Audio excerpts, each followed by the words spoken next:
आपण जेव्हा अर्थशास्त्राचा विचार करतो तेव्हा आपल्या डोक्यात काय येतं?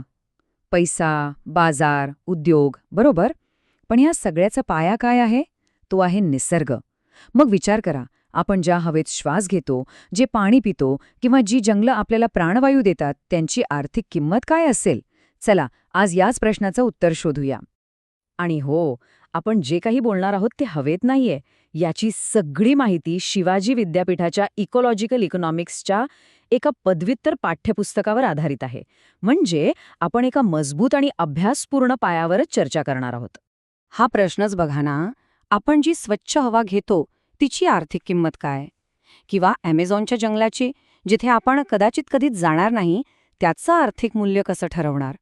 हे प्रश्न थोडे विचित्र वाटू शकतात, पण खरं तर याच प्रश्नांभोवती संपूर्ण जैविक अर्थशास्त्र फिरतं. ठीक आहे, तर निसर्गाची किंमत ठरवण्याआधी आपल्याला हे समजून घ्यावं लागेल की नैसर्गिक साधन संपत्ती किंवा नॅचरल रिसोर्सेस म्हणजे नेमकं काय. चला, याच मुद्द्यापासून सुरुवात करूया. अगदी सोप्या भाषेत सांगायचं झालं तर नैसर्गिक संसाधने म्हणजे निसर्गाने आपल्याला दिलेले गिफ्ट आहे. ज्या गोष्टी नैसर्गिक स्वरूपात मिळतात आणि मानवासाठी मौल्यवान आहेत. मग ते जमिनीखालचा कोळसा असो, समुद्रातले मासे असोत किंवा अगदी सूर्यप्रकाश, या सगळ्यांवरच आपली अर्थव्यवस्था चालते. आता हा फरक समजून घेणं खूप खूप महत्वाचं आहे. बघा, एकीकडे आहेत नवीकरणीय म्हणजे रिन्युएबल रिसोर्सेस, जसं की सौर ऊर्जा, वारा किंवा जंगलं. निसर्ग यांना पुन्हा निर्माण करू शकतो. पण दुसरीकडे आहेत अनवीकरणीय म्हणजे नॉन रिन्युएबल रिसोर्सेस, जसं की कोळसा, पेट्रोल, खनिज. ह्यांचा साठा मर्यादित आहे. एकदा वापरले की संपले, कायमचे. हाच फरक आपल्या भविष्यासाठी खूप महत्वाचा आहे. तर इथपर्यंत सगळं ठीक आहे. पण मग खरा प्रश्न येतो की ज्या गोष्टी बाजारात विकल्या जात नाहीत, जसं की नदीचं वाहणारं पाणी किंवा एखादं घनदाट जंगल, त्याचं आर्थिक मूल्य कसं काढायचं? अर्थशास्त्रज्ञ यासाठी काही खास पद्धती वापरतात. बरोबर. जर एखाद्या गोष्टीला प्राईस टॅग नसेल तर तिचं आर्थिक महत्त्व कसं मोजायचं? यासाठी अर्थशास्त्रज्ञ काय करतात, तर ते मूल्याचे 2 प्रकार करतात. आता हे ऐकायला खूप इंटरेस्टिंग आहे बघा. पहिलं आहे उपयोग मूल्य. हे सोपं आहे. जंगलातून लाकूड मिळतं, नदीतून मासे मिळतात, आपण नॅशनल पार्कमध्ये फिरायला जातो. हा झाला थेट उपयोग. पण दुसरा प्रकार आहे गैर उपयोग मूल्य. हे जरा वेगळं आहे. म्हणजे आपल्याला फक्त या गोष्टीचं समाधान आहे की हिमालयात बर्फ आहे किंवा वाघ नावाचा प्राणी आपल्या जंगलात आहे. आपण त्याला कधी बघायला जाऊ किंवा न जाऊ, पण त्याच्या असण्यालाही एक व्हॅल्यू आहे. बरं, मग आपण हे सगळं का करतोय? निसर्गाची किंमत का ठरवतोय? तर या सगळ्याच्या मागे एक मोठं ध्येय आहे, आणि ते म्हणजे शाश्वत विकास किंवा सस्टेनेबल डेव्हलपमेंट साधनं. ही व्याख्या खूपच महत्वाची आहे. शाश्वत विकास म्हणजे काय?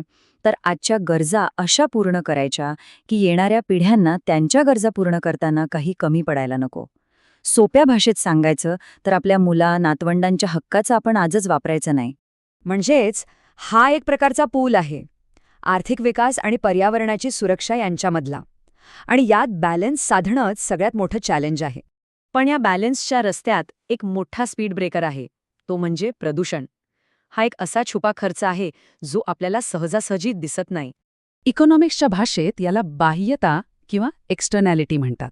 आता हे काय आहे? समजा एका फॅक्टरीतून धूर निघतोय, त्यामुळे आजूबाजूच्या लोकांना श्वसनाचे आजार होतात, त्यांच्या दवाखान्याचा खर्च वाढतो. आता हा जो खर्च आहे तो ती फॅक्टरी उचलते का? नाही, तो समाज उचलतो. हाच तो अदृश्य खर्च जो कंपनीच्या प्रॉफिट लॉस स्टेटमेंटमध्ये कधीच दिसत नाही. आता जरा या टेबलकडे बघा. यात सगळं स्पष्ट दिसतंय. हवेचं प्रदूषण होतंय कारखान्यांमुळे, पाण्याचं प्रदूषण होतंय त्यांच्या सांडपाण्यामुळे, आवाजाचं प्रदूषण होतंय गाड्यांमुळे, आणि जमिनीचं होतंय कचऱ्यामुळे. या सगळ्यामागं कोण आहे? तर आपणच, म्हणजे मानवी हस्तक्षेप. मग यावर काही उपाय आहे का? तर हो, अर्थशास्त्रज्ञ काही भारी टूल्स किंवा धोरणं सांगतात ज्याने हे सगळं नियंत्रणात आणता येतं. मुख्यतः 3 उपाय आहेत. पहिलं, प्रदूषण कर. सिंपल आहे. जो जास्त प्रदूषण करेल त्याला जास्त टॅक्स भरावा लागेल. यामुळे काय होतं? कंपन्या आपोआप प्रदूषण कमी करायचा विचार करतात. दुसरं आहे ग्रीन सबसिडी किंवा अनुदान. म्हणजे जी कंपनी पर्यावरणाची काळजी घेईल, चांगलं तंत्रज्ञान वापरेल, तिला सरकारकडून मदत मिळेल. आणि तिसरं, जे खूप इंटरेस्टिंग आहे, ते म्हणजे प्रदूषण परवाना. यात सरकार प्रदूषणाची एक लिमिट ठरवून देते आणि त्या लिमिटमध्ये राहण्यासाठी कंपन्यांना परवाने विकत घ्यावे किंवा विकावे लागतात. ह्या सगळ्या उपायांमागे एकच उद्देश आहे, तो म्हणजे प्रदूषणाचा जो छुपा खर्च आहे, जो समाज उचलतोय, तो उचलून थेट त्या कंपनीच्या ताळेबंदात म्हणजे त्यांच्या हिशोबात आणायचा, जेणेकरून तो खर्च सगळ्यांना दिसेल आणि त्याची जबाबदारी निश्चित होईल. तर मग आपल्याकडे उपाय आहेत, आपल्याकडे मार्ग आहेत, पण खरा आणि शेवटचा प्रश्न हा आहे की एक समाज म्हणून एका चांगल्या आणि स्वच्छ भविष्यासाठी आपण त्याची खरी किंमत मोजायला तयार आहोत का? विचार करण्यासारखा प्रश्न आहे, नाही का?